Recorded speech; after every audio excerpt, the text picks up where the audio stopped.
Nood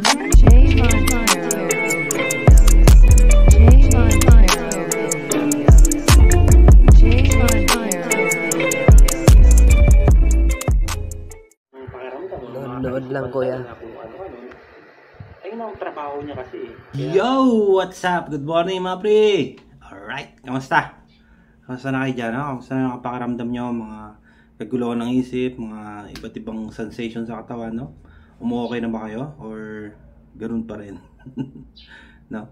So, sa ating mga nakakaranas ngayon, no, ng mga iba't ibang klase, mga pakiramdam, no? Mga sensation, mga kung ano-anong mga sakit or mga kakaiba sa katawan natin, no, na hindi natin mapaliwanag.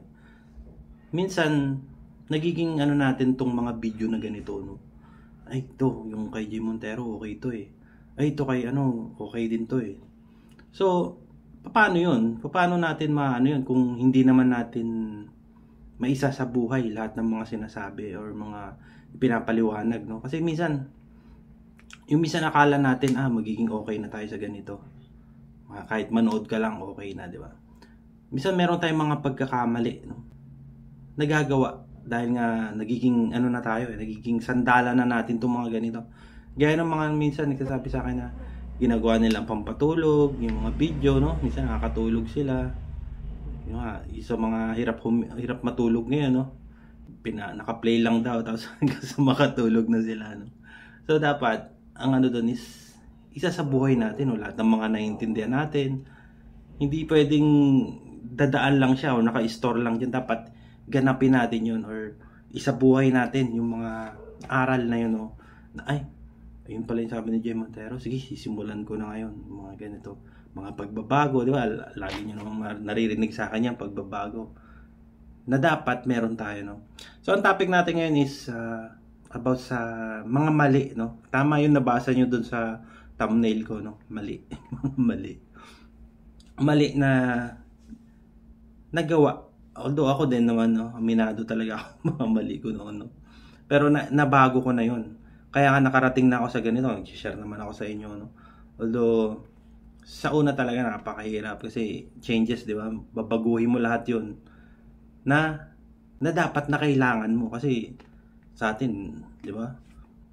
Parang easy na lang, isang search mo lang, mandyan na yung sagot, no?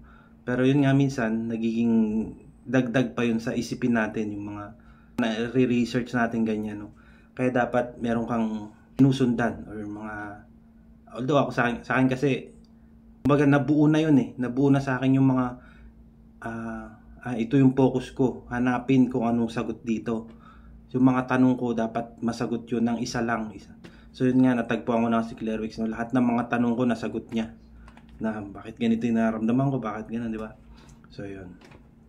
Although yung sa depression, no, ba, nabanggit ko yun ng mga last vlog ko, no? Medyo mahirap talaga siya i-topic yung depression, no? So, ang kailangan kasi nun, psychiatrist na talaga. Kasi iba na yun, eh. Medyo mabigat talaga yun. No? Pero kung sa libro ni Claire Wicks, kung makakabili kayo nun or makaka-download kayo ng libro niya, no? Ang tawag ng PDF. Yun, balik na tayo dito sa ating mga mali, no? Mali na nagagawa natin. Although na i-vlog ko na to noong mga tagal na, taon na, 2 years ago na siguro. Na-vlog ko yung mga mali, no? Pero ibalik natin yun. Kasi nga, maraming mga nagtatanong sa akin kung bakit daw ganito, bakit daw hindi pa rin nawawala yung ganung pakaramdam, no? Kasi nga, meron tayong mga habit, no?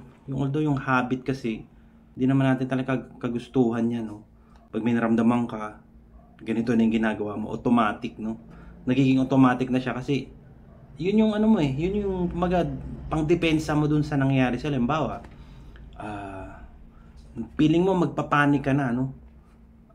Ang ginagawa mo is nagiging ano ka, parang natataranta ka, sabi mo, uwi na tayo, ayoko na dito, iba yung pakiramdam ko. Nagpipilit kang umuwi, gaya nung minsan nung nasa simbahan ako noon, nakaupo lang ako tapos parang feeling ko magpapanik ako. Ang bilis ng tibok ng puso. Tapos kinikilabutan na ako. Nasa loob akong simbahan no. Pero nung siyempre may alam na ako, no. Anong nangyari is nilinayaan ko siya, sige. Sabi ko sige. Hirapan na ako huminga. Gabol na ako huminga tapos paikot-ikot na ako, no. Tapos mga ilang minuto, nawala. So, ano lang siya, parang adrenaline na lumabas sa point na yun, sa time, sa oras na yun, sa sandaling yun, no? Nawala din. Pero, yun nga, nasusundan kasi siya ng pag-iisip mo na may takot, no? Although, siguro naiintindihan yung mga sinasabi ko, no? Kasi nandun na tayo sa point na may alam na tayo, pero lumalabas pa rin, no? Meron pa rin talaga, no? So, hindi kasi siya, hindi kasi siya pwedeng, dahil alam mo na to, dahil alam mo na yung ganyan, wala na kagad. Hindi pwedeng ganun eh.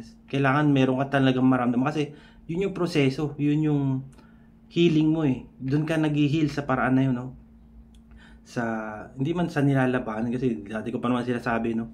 About sa nilalabanan, no? Kasi yun talaga ang word doon eh. Although, sabi nga nila, wag daw labanan, wag labanan.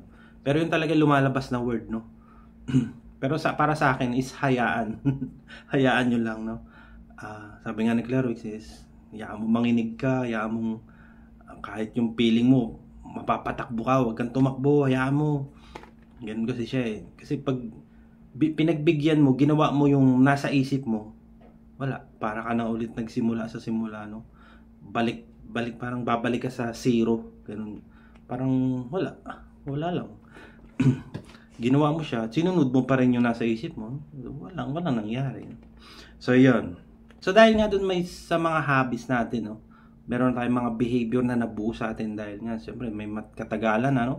Meron mga nagsasabi sa akin na 3 months, 5 months na silang ganyan, no? Taon na, or 3 years na daw silang ganyan, no? Kasi nga, meron nang nabuo. May nabuo ng habit or behavior dyan sa isip mo na tuwing may lalabas, yun ang ginagawa mo. So, kailangan natin mabago yun, no? Kasi hindi naman natin, yun eh, gaya sa mga stress, hindi naman natin mapipigilan ng stress kasi, talaga yan eh, nandyan na yan eh. Baga, totoong merong stress, merong stressor, no? Yung nagpapa-stress yun, sa trabaho mo, sa pamilya mo, pagdating sa financial, na-vlog ko na anong nakaraan, no? Yung mga nagpapa-stress sa'yo, no? So, kailangan natin yan is i-controlin natin yun. Baga, hanggat maaari, iwasan natin, no? Or baguhin natin yun na dahil dyan, nag-anxiety ako dahil dyan eh. So, nandun na yung thinking mind mo na, oops, teka lang. Kasi, yan talaga nagpapaano sa akin, nagpapa-stress sa akin. So, iwas-iwas mo na ako. So, nasa sayo na yan, kapatid, no? Pero kung tuloy-tuloy ka pa rin, yan talaga nagpapaano sa'yo, depende kung kaya mong i-handle, no? Pero kung hindi mo talaga kaya, na yan talaga, iwasan mo muna. Meron nga isa eh, isang subscriber yata, follower, no? Sabi niya, nag-stop na siya mag-work, no? Tinigil niya muna magtrabaho, no? Kasi alam niya naman, kailangan niya magpahinga. Kasi nga, hanggat tuloy-tuloy siyang nagtatrabaho, hanggat tuloy-tuloy siyang nagpapa-stress dun sa trabaho niya, no? Tuloy-tuloy lang din, hindi siya gagaling, no? So, yun yung the best na decision niya na tumigil muna, no? Pansamantala, hanggat hindi pa siya nakaka-recover, no? Pero ngayon, nakabalik na ulit siya sa trabaho, no? So, good job yun, no? Sunod natin is pag-control, no? Kasi tayo, minsan, kinokontrol natin kung ano yung nararamdaman natin, eh. Minsan, kung ano yung tumatakbo sa isip natin, yung mga emosyon, mga pakiramdam, mga sensation sa katawan, kinokontrol natin yan, no? Wala tayong dyan, kapatid. Hindi natin kayang kontrolin yan. Kaya nga sabi ko sa inyo, hayaan nyo na lang. Kasi, kumbaga naglalabas ka na lang ng adrenaline yan eh, na hindi natin alam, no? Kasi nga, medyo kulong-kulang pa tayo sa mga kaalaman, no? So, wala tayong control doon. Ang ginagawa kasi natin, kinokontrol natin yun. Diba? Napapaisip ka na yung mga thoughts mo ang gulo, tapos meron kang mga naiisip na mga negative. Ang problema kasi is sinusunod natin yun, no? O pinaniniwalaan natin yun dahil sa rumination, yung paulit-ulit siya na pinipilit kang maniwala dun sa pag-iisip na yun, no? So sana nagigets niyo yung no? Yung sinasabi ko, no? Kasi yun ang dun eh, yun ang nagiging problema eh, kinokontrol natin yun. So maling-mali yun, kapatid. Sinabi ko nga dati sa inyo, no? Na yung thoughts, kung anong negative pa yan, kahit yung mga suicidal, huwag sana kayo trigger doon, no? Mga suicidal, mga papatay, manununtok, kung ano-anong mga negative, no? Wala yun. Hindi totoo yun. Naglalaro lang sa isip yun. Kahit ako, mag-isip ako ng, kahit sumagi sa isip ko na, ay mamamatay ako mamaya. Di ba? Wala naman yun. Ano yun? Totoo ba yun? Hindi na natin kontrolado yun, no, kapatid. No? Kasi ang problema natin is, kinokontrol natin yun. Wala, baga, ano yun eh, dadaan at dadaan lang yun. Kasi yung utak natin, kapatid, no? Yan talagang ano sa kanya. Ayan ang trabaho niya, mag-isip.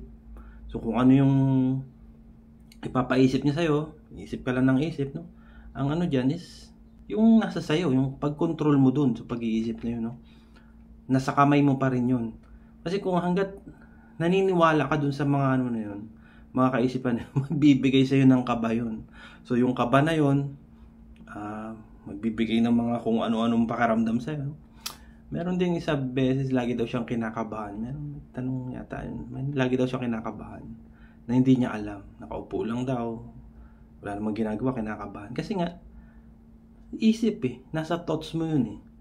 Na pipilitin kang maniwala dun sa kaisipan na yun. Diba? Hindi naman totoo yun. Problema nga lang is pinaniniwalaan natin. Kahit naman hindi. Bakit daw nakakaisip na sila ng mga ganito ganyan, hindi naman daw nila iniisip dati yun. Dahil nga doon sa nervous system, no? Doon nga, dahil sa anxiety yun, sa disorder, no? So kasama yun, no? Sabi ko nga sa inyo, thoughts, feeling, behavior, emotion, sensation, lahat yan kasama, no? Kahit nga yung mga senses natin, eh.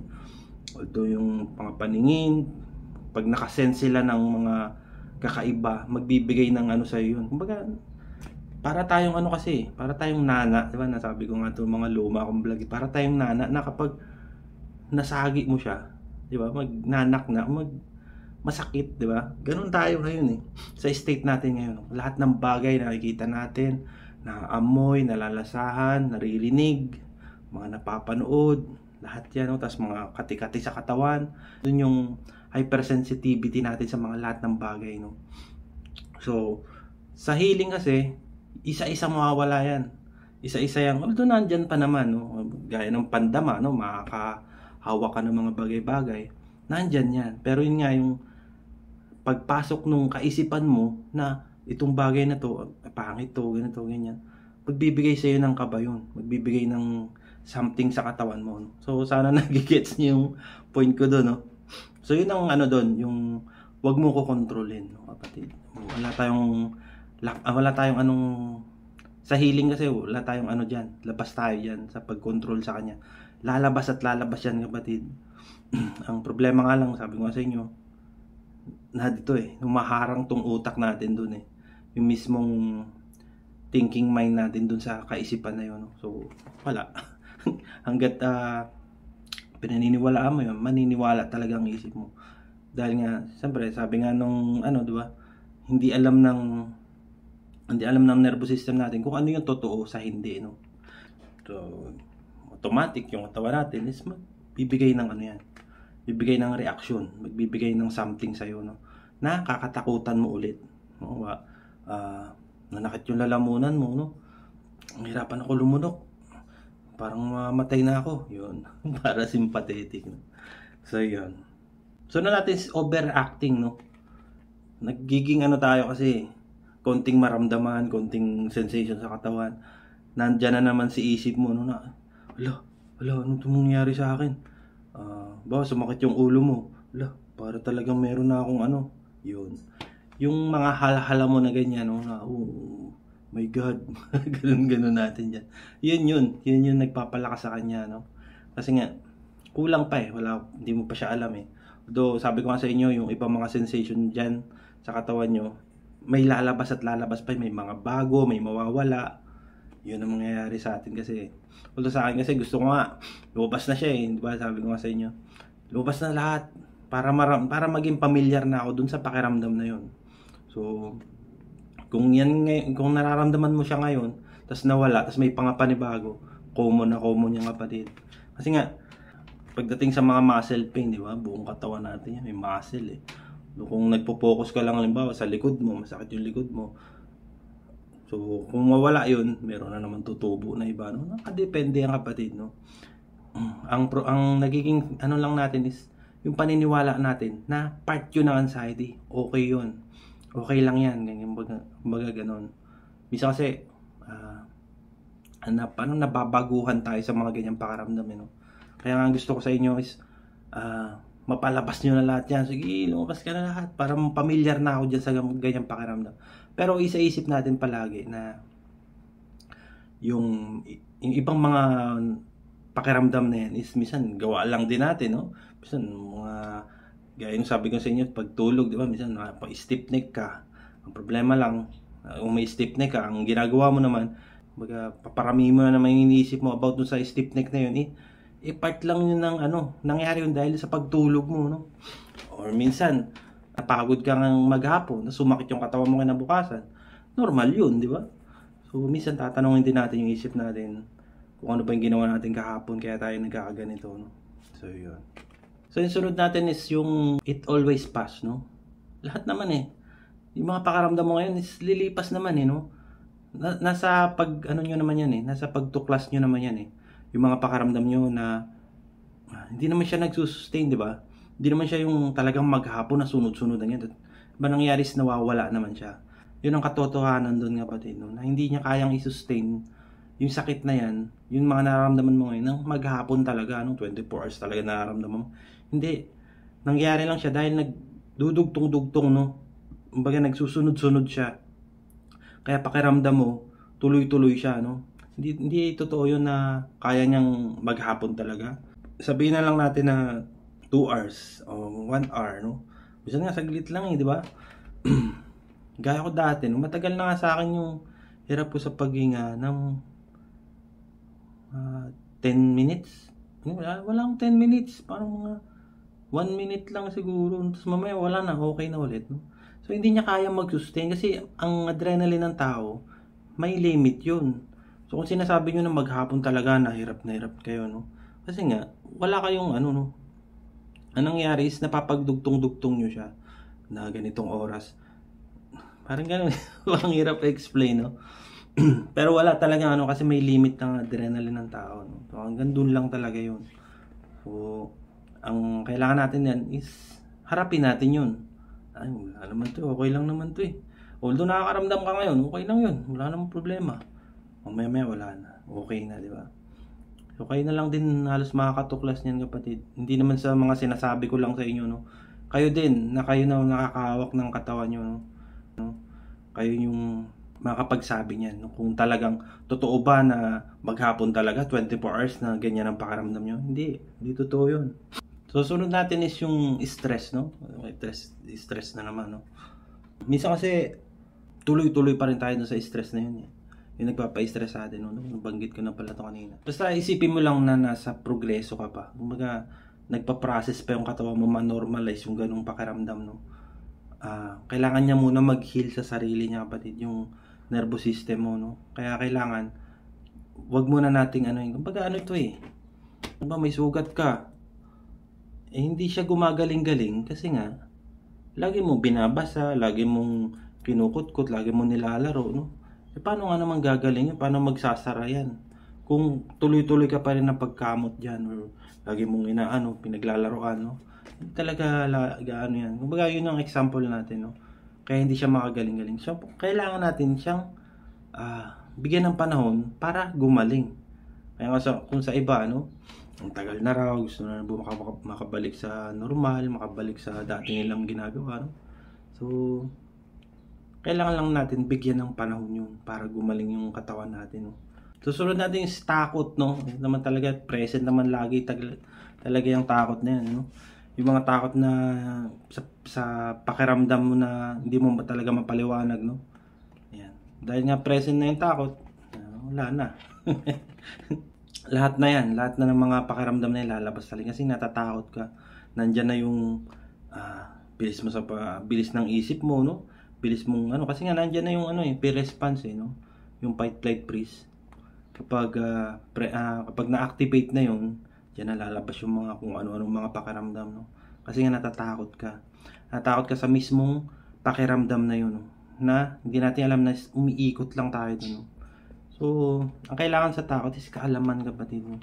Kaalaman dun sa nangyayari sa katawan mo. Kaya ito nga yung binibigay ko sa inyo lagi, no? Kaalaman para dun. So, mali yun. Mali yung ganong pag-iisip. Natural yung takot, no? Ng katawan natin. Normal yun.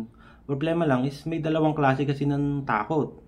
Yung takot na ginagawa ng anxiety sa'yo at yung takot na ginagawa mo dun sa nangyayari sa katawan mo, no? So, sabi nga ni Clairvoyance is yung first fear, second fear niya, no?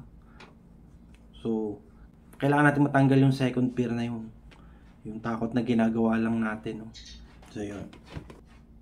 So, ilang mga kapatid, no? I-part 2 na lang natin yung natitira, no? Marami pa to. 6 pa kasi. So, yun. I-part 2 na lang natin. Adios.